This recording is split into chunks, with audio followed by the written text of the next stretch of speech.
Y bueno, lo tenemos aquí ya a Israel, nos tiene noticias importantes a propósito de lo que platicábamos hace unos días sobre la neutralidad del Internet. El Instituto Federal de Telecomunicaciones ha dado un paso en ese sentido. Israel, ¿cómo estás? Buenos días, bienvenido. Maestro Alberto, muy buenos días. Maestro Ernesto Ledesma, muy buenos días a todas y a todo el auditorio. Muchísimas gracias por la invitación. Eh, Gracias, gracias Israel Quiñones, pues bienvenido nuevamente aquí a Momentum. Israel, pues a propósito de esto que estaba señalando Alberto, pues se dio a conocer que el Instituto Federal Electoral pues No, aprobó, de perdón, de telecomunicaciones. telecomunicaciones, ando todavía yo con la Bueno, pero que mayoría. de una u otra forma también se le podría en algún sentido Ándale, decir, ándale. utilizar ese adjetivo, ¿eh? Así es.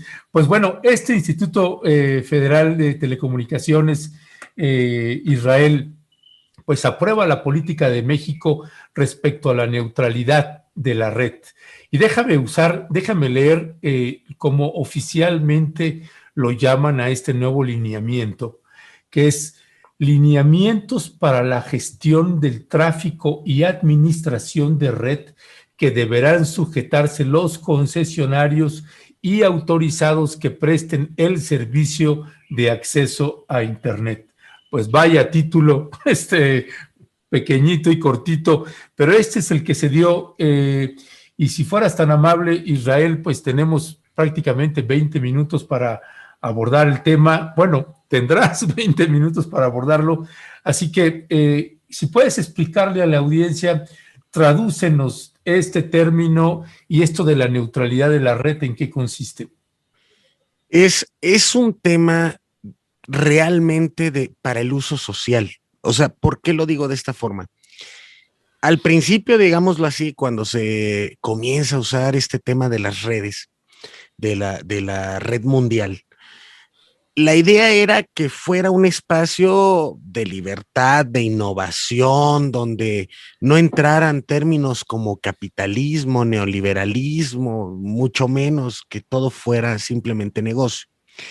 Pero cuando realmente todo se vierte hacia ese punto con el tema de las Big Tech pues bueno, la monetización, digámoslo así, de la red, comenzamos a tener distintos efectos. Entonces, los operadores, o como los define el IFETEL, porque a mí algo que me llama mucho la atención es que cada que sacan un lineamiento, le cambian los términos de denominar a los actores que son las telecos, así de sencillo, ¿no? Las empresas que pueden proporcionar este servicio. Y entonces los proveedores de servicios de Internet tienen la obligación de que los usuarios puedan acceder libremente a los sitios, servicios, streaming, lo que ellos quieran. Pero hubo una situación y comenzó en Estados Unidos, que a alguien de las telecos se le ocurrió, bueno, pero si nosotros ponemos la red por la que se transportan todos estos servicios y contenidos, ¿por qué no podemos nosotros cobrarles y entonces decidir pues quién tiene preferencia en el transporte hacia el usuario final? O sea, por decir, si una teleco, no, en el caso de AT&T en Estados Unidos, tiene bueno, compró a todo lo que es Time Warner. Ellos podrían darle preferencia sobre una over the top como Netflix. Y entonces, si tú querías ver un contenido, una serie, una película de Netflix por medio de la red de ATT, pues resulta que ahí se te va a estar trabando, ¿no? No le van a dar la misma capacidad de ancho de banda que cuando puedes ver algún contenido de la Warner, ¿no? Películas, videos, series, etcétera. ¿Por qué? Porque realmente ATT gana con que tú contrates el servicio de la empresa que es de ellos. Ese es un principio de la neutralidad de la red en el caso del entretenimiento. Pero imagínense que también le dieran esa preferencia a contenidos educativos, ¿no? O a contenidos noticiosos. Entonces, inmediatamente, derechos de nueva generación como el acceso a la información estarían siendo violentados de primera índole. La realidad es que aquí en México la discusión fue muy oscura, fue muy sesgada. Si no es porque la Suprema Corte hace un año le dice al IFETEL, me resuelves esto antes del 30 de junio del 2021, pues el IFETEL se lo hubiera llevado más tiempo como lo ha hecho con otros asuntos. Y resuelven 2 días antes de la fecha límite, dando a conocer el documento donde se dan estos lineamientos. Y en resumen podemos encontrar dos cosas bastante interesantes. Se respeta la neutralidad de la red, esa es una realidad, pero le dejan un trabajo muy significativo y muy grande a un solo operador. Y ahorita lo explico rapidísimo por qué. Y tú tienes acceso a la red y lo malo es que queda en el documento que es amparado por la Ley Federal de Telecomunicaciones, que está en rango constitucional en el artículo 28. Tú tienes acceso a Internet siempre y cuando pues pagues tu servicio. Es decir, ya sea de prepago, pospago o con la compañía que tengas un servicio. Pero no queda muy bien especificado temas como cero ranking, conectividad universal. Seguimos con Chiapas, Veracruz, Oaxaca, como los estados con menos conexión, no tenemos igualdad de condiciones, ¿qué va a pasar ahí? ¿Dónde van a estar los puntos de conexión gratuitos? O sea, cosas que también están en el artículo 6º constitucional, avaladas por el 28. Entonces el IFETEL le deja el trabajo a las empresas proveedoras del servicio de Internet. Sin embargo, se los deja muy fácil. Es decir, le da preferencia nuevamente al mercado. Y siempre tú tengas el dinero para pagar, pues entonces vas a tener el acceso a un derecho fundamental, que es el acceso a las TIC o el derecho a la libre navegación. Siempre y cuando no violentes, pues temas de ingresar a sitios ilegales, porque a partir de septiembre hasta enero del año que entra, los operadores van a tener la obligación de entregar al Instituto Federal de Telecomunicaciones un reporte de lo que los usuarios estemos navegando en la red, independientemente del operador con el cual tengas servicio. Esta parte es muy, muy, muy importante y hay que subrayarlo. Perdón, ahí nada más interrumpo. Entonces, entendemos los operadores, los telecos, las compañías que dan servicio, que nos dan servicio. ¿Y será cada 6 meses? Ahorita quedó asentado que los primeros 6 meses van a quedar así, de que van a tener que entregar un reporte de la navegación. Esta famosa gestoría de la red, ¿no? Pero es importante eso. Es muy importante porque recordemos, y yo hay una parte que no entiendo, ¿por qué no recordamos mucho esto? Si hay una investigación judicial, ¿no? En contra de alguna persona por delitos digitales o por asuntos delicados como secuestro o alguna de estas cuestiones, o lo que está pasando hoy tan mediatizado, ¿no?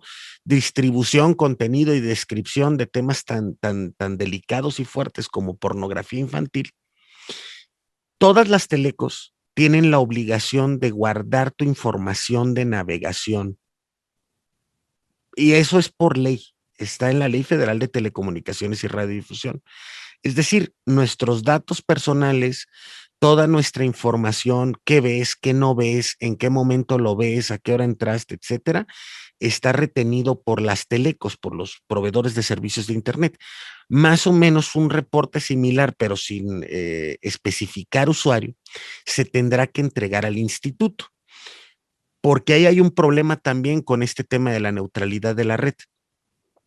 Hay unos servicios que se les llama, bueno, no servicios, perdón, unas instalaciones que son los IXP, son puntos de interconexión.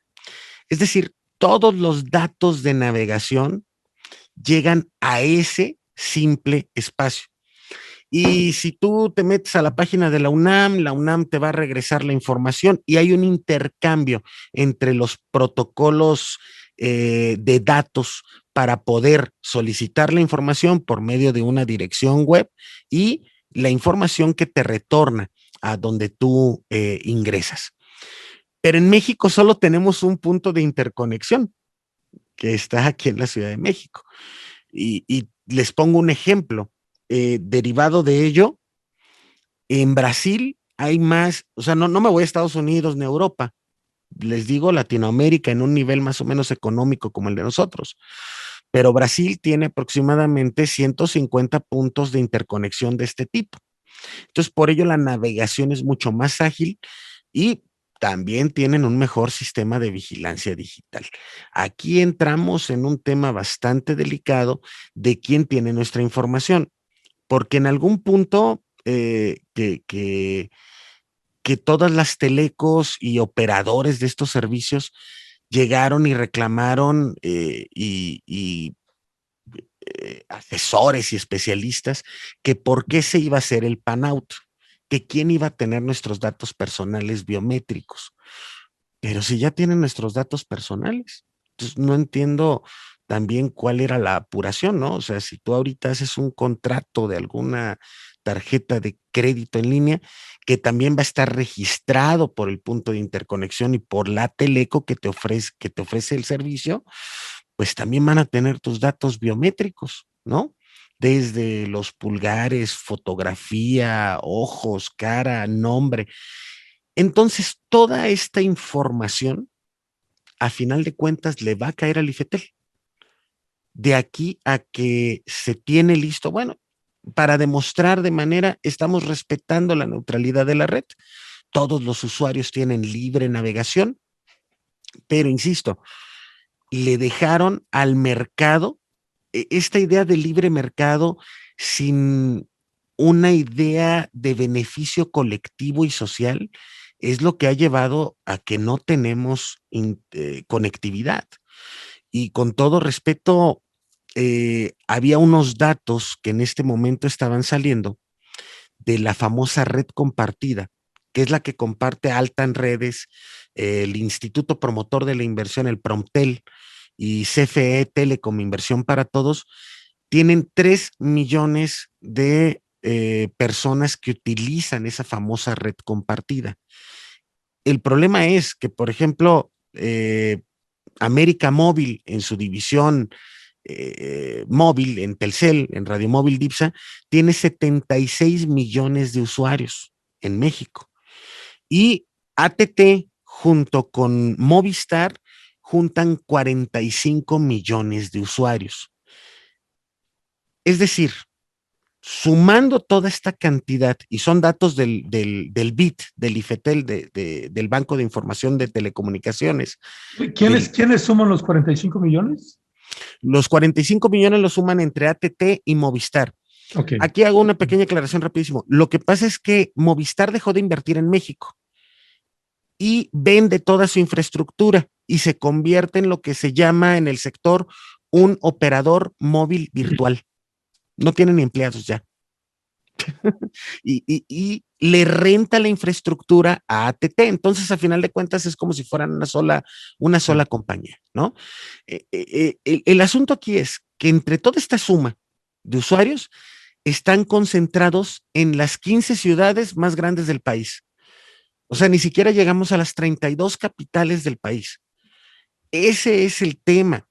Y la neutralidad de la red podrá ser un espacio utópico donde cualquiera pueda acceder al conocimiento, a la información o a otras situaciones que podemos ver en el Internet, pero pues a final de cuentas lo que ellos le dan prioridad es a lo que se llama la economía digital, al comercio electrónico, a las Big Tech y a toda esta situación pues de que es entregar de manera voluntaria tus datos.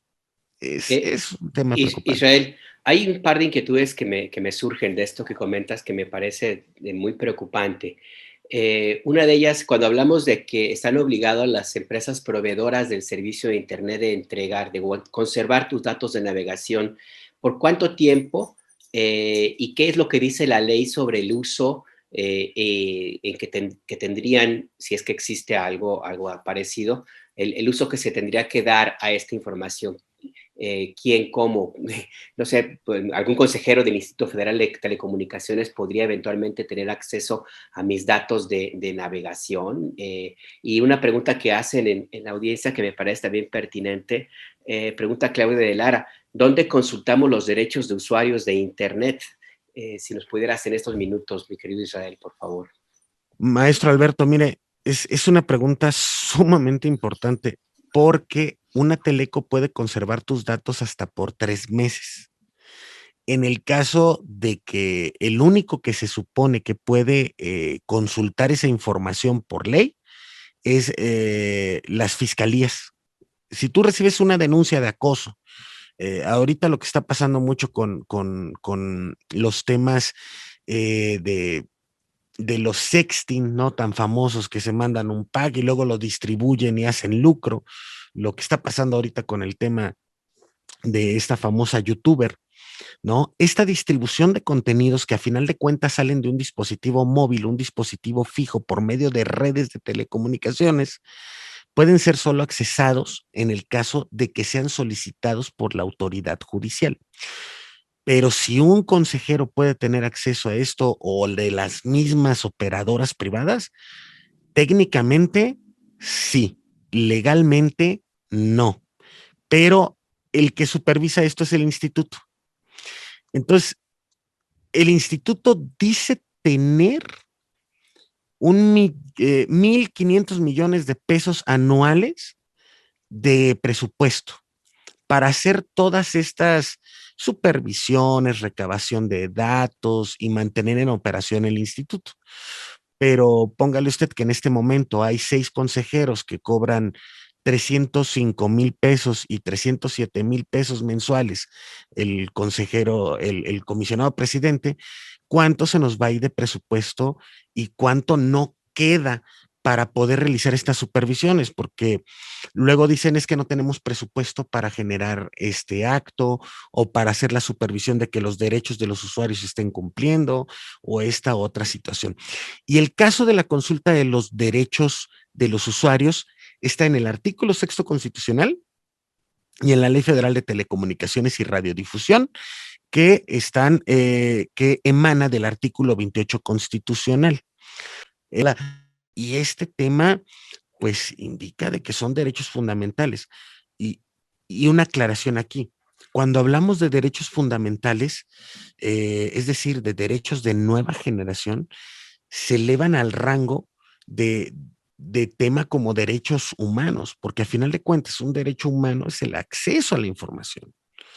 El problema es, y hay que ser muy, muy enfáticos en esto. Cuando alguien no tiene acceso a la red para consultar, ya sea por temas de teleeducación, teletrabajo, que no puede consultar la Constitución en la red, le están violentando su derecho humano a tener acceso. Y insisto, están elevados a rango constitucional en el artículo 6º. Y este tema de la neutralidad de la red es polémico. El instituto, hay que también ser objetivos, no quedó bien con nadie, pero creo que se dio un paso adelante, sinceramente, en mantener resguardados los derechos, porque también viene el tema en Estados Unidos de lo que va a ocurrir con las Big Tech, y esto también va a vulnerar los derechos de los usuarios. O sea, van a querer dividir a Google, van a querer dividir a Facebook, pero dice una teórica en la economía de este tema, que es Mariana Mazzucato, que es tonto pensar que si tú divides a estas grandes empresas y haces pequeños Facebook y pequeños Google, no van a dejar de usar el algoritmo para identificarte, tener tus datos y comerciar con ellos. A final de cuentas, teniendo neutralidad de la red, seguimos siendo la materia prima de tanto de las telecos como de las grandes tecnológicas. Ya, pues Israel Quiñones, miembro del Consejo Nacional ahí del Sindicato de Telefonistas de la República Mexicana, pues otra vez, como siempre, muchas gracias por tomarnos la llamada, mi querido Israel, y me parece que vamos a tener que hacer un programa especial para abordar este tema, por lo menos un programa de 1 hora que nos permita ir poniendo, por lo menos el colocar 4 temas, a lo mejor darles un tiempo de 15 minutos o de 10 minutos para abrir espacio para preguntas de la audiencia, pero hay mucho, mucho que hablar sobre este respecto, así que te estaremos ahí dando guerra nuevamente en algún momento la próxima semana, mi querido Israel. Un honor y estar con el maestro Alberto, que ahí lo seguimos y ahorita los vamos a estar siguiendo por la interesante mesa de periodistas que tienen al rato y un verdadero honor, maestro. Muchas gracias Israel, igualmente. Y en esta mesa, en este programa que planteas, Ernesto, sería bueno incluir un apartado, si es posible, de cómo te defiendes del Big Brother. Porque claro, los periodistas que hacemos algunos trabajos un poquito complicados y que andamos metidos en cada cosa, de pronto tienes algunas recomendaciones sobre un tipo de software, una VPN, en fin, pero pues eso de pronto puede que funcione, puede que no funcione, ese famoso sistema de Tor, por ejemplo, que tanto polémica causa, en fin, pero creo que sí es importante tener también este tipo de herramientas, Ernesto. Así es, mi querido Alberto, así es, mi querido Israel. Pues le daremos seguimiento, ahí nos comunicamos contigo, Israel. Te mandamos un fuerte y fraterno abrazo, hijo. A la orden. Hasta pronto. Cuídate, chao.